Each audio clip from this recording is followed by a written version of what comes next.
सौरभ तिवारी आप सभी का अपने यूट्यूब चैनल पर स्वागत करता हूं। आज मैं बायोलॉजी क्लास 11th के यूपी और सीबीएसई बोर्ड दोनों सेम सिलेबस होते हैं की चर्चा करने वाला हूं, जहां पर आपको 5 यूनिट के बारे में कौन कौन से टाइटल्स हैं इसके, यानी उनके क्या क्या शीर्षक हैं और वो कितने मार्क्स के आएंगे इसके बारे में बताया जाएगा। तो चलिए दोस्तों अपने वीडियो को शुरू करते हैं।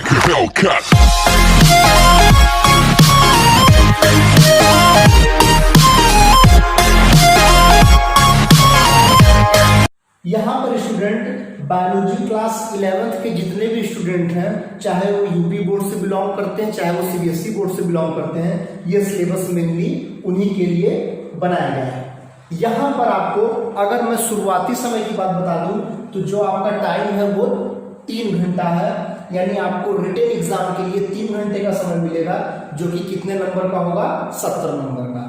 अगर हम यहाँ पे यूनिट की बात करें तो यहाँ पे आपको 5 यूनिट के बारे में पढ़ना है, जहाँ पे सबसे पहला यूनिट आपका है डायवर्सिटी इन लिविंग वर्ल्ड। देखिए हम बहुत से प्रकार के एनिमल को देखते हैं, छोटे बड़े, हाथी जैसे विशालकाय, व्हेल मछली जैसे विशालकाय और जीवाणु जैसे माइक्रोस्कोपिक भी एनिमल्स इस धरती पे पाए जाते हैं। पेड़ है, पौधे हैं, सांप है, बिल्ली है, बहुत से प्रकार के एनिमल है, तो उनमें एक विविधता है, इसी के बारे में आपको यहाँ पे पढ़ना है कि डायवर्सिटी इन लिविंग वर्ल्ड, यानी जीव जगत में क्या क्या विविधता है।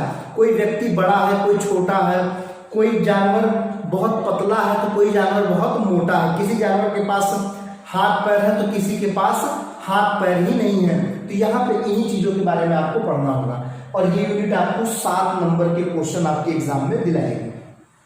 अगर हम यूनिट 2 की बात करें तो यहाँ पे आपको structural organisation in plant and animal के बारे में पढ़ना है, यानी प्लांट और एनिमल का जो स्ट्रक्चर है उनका ऑर्गेनाइजेशन कैसे है। जैसे अगर हम बात करें तो बहुत से एनिमल्स होते हैं जो सेल टाइप ऑफ ऑर्गेनाइजेशन उनका होता है, बहुत से एनिमल्स होते हैं जिनका टिश्यू टाइप ऑफ ऑर्गेनाइजेशन होता है, बहुत से एनिमल होते हैं जिनका बॉडी टाइप ऑफ ऑर्गेनाइजेशन होता है। तो हमको यहाँ पे प्लांट और एनिमल के ऑर्गेनाइजेशन यानी उनके संगठन के बारे में पढ़ना है और यह यूनिट आपको 12 नंबर दिलाएगी आपके 70 में से। अगर हम यूनिट 3 की बात करें तो यहाँ पे आपको कोशिका का यानी सेल स्ट्रक्चर एंड फंक्शन, यानी कोशिका का संरचना और कार्य के बारे में पढ़ना है कि कोशिका की संरचना कैसी होती है, चाहे वो पादप और जंतु की अलग अलग हो गई, प्रोकैरियोट यूकैरियोट अलग अलग हो गई, और उनका फंक्शन कैसे कैसे वो कार्य करती हैं। तो कोशिका के अंदर जितने भी पार्ट्स पाए जाते हैं, mitochondria, Golgi body, nucleus, ribosome, endoplasmic reticulum, ये सभी के बारे में आपको यहाँ पे पढ़ना पड़ेगा और यह आपको जो 3rd यूनिट है ये 15 नंबर दिलाएगी 70 में से।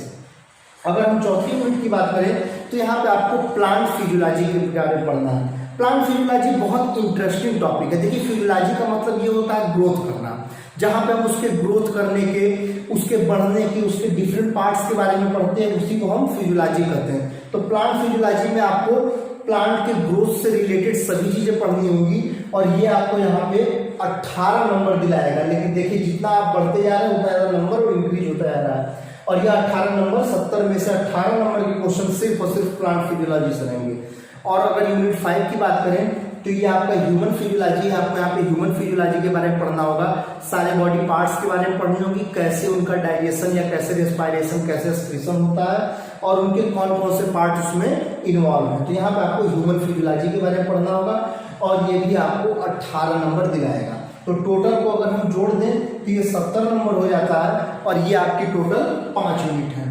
तो क्लास 11th के लिए मात्र 5 यूनिट है और इसके बाद जब आप क्लास 12th में जाते हैं तो 6वीं यूनिट वहां से स्टार्ट हो जाती है। आप देखते होंगे कि क्लास 12th के बुक में 6 यूनिट से क्यों शुरू होता है, क्योंकि 5 यूनिट तक तो आपको यहाँ पढ़ना था, इसके बाद आपको 2nd में पढ़ना है। एक बात और आपके दिमाग में है कि सर क्या जो 30% सरकार ने कहा है कि सिलेबस रिड्यूस होगा उसके बारे में कोई नवीनतम अपडेट, तो मैं बिल्कुल कहूंगा कि हाँ, इसी में से 30% आपका सिलेबस कम कर दिया जाएगा। कहां से? इन्हीं सब में से। ये नहीं कि पूरा गायब कर दिया जाएगा, इनमें से कई टॉपिक को हटा दिया जाएगा, पूरी की पूरी यूनिट नहीं गायब की जाएगी। ओके, तो यहाँ पे आपको इन 5 यूनिट में से अगर हम इसको 100% मान लें तो इसमें से 30% रिड्यूस हो जाएगा। लेकिन एक बात जान जाइएगा कि अगर आप बायोलॉजी के स्टूडेंट हैं तो कहीं ना कहीं आपके दिमाग में डॉक्टर बनने का सपना जरूर होगा। तो जब आप डॉक्टरी का एग्ज़ाम देने जाएंगे, जिसको हम नीट कहते हैं, या आप कहीं भी एमबीबीएस का एग्ज़ाम देने जाएं, चाहे आप एम्स का देने जाएं, चाहे एफएमसी देने जाएं, चाहे सीपीएमटी देने जाएं, तो वहाँ पे आपको वो 100% सिलेबस में से ही क्वेश्चन आएंगे। ये 30% रिड्यूस होकर वहाँ नहीं आएगा। तो मेरे कहने का सीधा सा मतलब है कि पढ़िए पूरा, लेकिन एग्जाम के समय में स्मार्ट स्टडी करिए कि उन 30% को छोड़ करके बाकी जो इंपॉर्टेंट है उसको अच्छे से पढ़ के जाइए। 30% कम होने से आपके 11th में मार्क्स बहुत अच्छे आएंगे, लेकिन अगर आप उन 30% के बारे में नहीं जानेंगे तो आगे आकर के नीट वाले एग्जाम में जो मेडिकल टेस्ट होते हैं वहाँ पे आपको उसको पढ़ना बहुत जरूरी होगा। अगर आप नहीं पढ़ के जाएंगे तो आपको फिर बहुत दिक्कत होगी, क्योंकि मेरिट बहुत ज़्यादा हाई जाती है।